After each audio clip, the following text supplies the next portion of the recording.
ஏன்னா என்கிட்ட வந்து 8th பியில் படிக்கிற போது முருகேசன் ஒரு பையன், அது மறக்கவும் முடியாது என்னால். முருகேசன் ஒரு பையன் 5 சப்ஜெக்ட்லேயும் காப்பி அடித்தான்னு சொல்லி 5 டீச்சர் எனக்கு ரிப்போர்ட் பண்ணி வேறு டிசி கொடுக்கறத தவிர வேறு வழி இல்லைன்ற நிலைமைக்கு நான் வந்த பிற்பாடு, என்னடா முருகேசா பிரச்சனை என்ன, என்னால் உங்களுக்கு பிரச்சனை வரக்கூடாதுன்னா, டே பிரச்சனை உனக்குடா எனக்கு இல்லைடான்னு. இல்லை சார் எனக்கு எல்லாம் கேள்விப்பட்டேன், என்னால் உங்களுக்கு பிரச்சனை வரக்கூடாதுன்னா.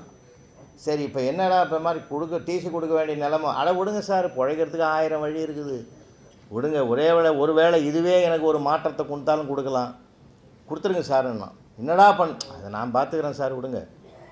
போனால் 10 வருஷத்துக்கு பிறகு நான் அவனும் பார்க்குறதுக்கு வாய்ப்பு இல்லை. திடீர்னு ஒரு நாள் அந்த தாம்பரம் பகுதியில் முடிச்சூர் பகுதியில் ஸ்கூட்டரில் ஓரமாக, நான் பழைய ஸ்கூட்டரில் தான் போய்ங்கிறேன், அவன் ஒரு அழகான ஒரு காண்டஸா காரில் அப்படி டேர்ன் பண்ணுறான். கண்ணாடி இறக்கி பார்த்தான். தம்பி முருகேசா நீயாடான்னு. ஆமாம் சார், நேற்று கூட இதே கலர் கார் போச்சுடா பார்த்தேன்னு. கூப்பிட்டுருந்தா ஏற்றிருப்பேன் இல்லைன்னா.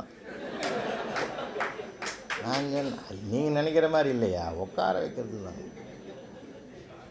இல்லைப்பா நீ போகிற ஸ்பீடில் சொன்னால் கூப்பிட்டா நல்லா இருக்காதுன்னு தான் நான் அமைதியாக இருந்தேன்னா.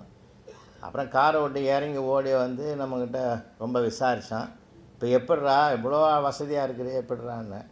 இல்லை சார் அன்றைக்கி டிசி கொடுத்தீங்கள. ஆமாம் விட்றா, அது நினைக்கப்பா, அது மனசே கஷ்டமாக இருக்குது. ஆனால் அன்றைக்கி 5 சப்ஜெக்ட்லேயும் காப்பி அடிச்சுன்னு சொல்லி என்னை வீட்டுக்கு அனுப்பிச்சிங்க, இப்போ 5 ஜெராக்ஸ் கடை வச்சுக்கிறேன்னா. நான் சொன்னேன், அன்றைக்கி 5 சப்ஜெக்டில் காப்பி அடித்தேன், இப்போ காப்பி எடுக்கிறியாடான்னு.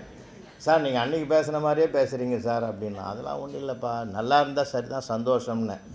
எதுக்கு நம்ம இப்போ கடை பக்கமாக வாங்கலைன்னா. சாயந்தரமாக அவன் கடை பக்கம் ராதா நகரில் போகிறேன், எதிரில் 3 ஜெராக்ஸ் கடை வச்சுக்கிறான், அங்கே ஒரு ஆள் கூட இல்லை. இவன் கடையில் ஒரு 15 பேர் கியூவில் நிற்கிறான். அதில் ஒரு ஆள் சொல்கிறான், கடைன்னா முருகேசன் கடை தான்டா, மாடர்ன் டெக்னாலஜி என்னமா கொண்டாந்துக்கிறான் பாரு.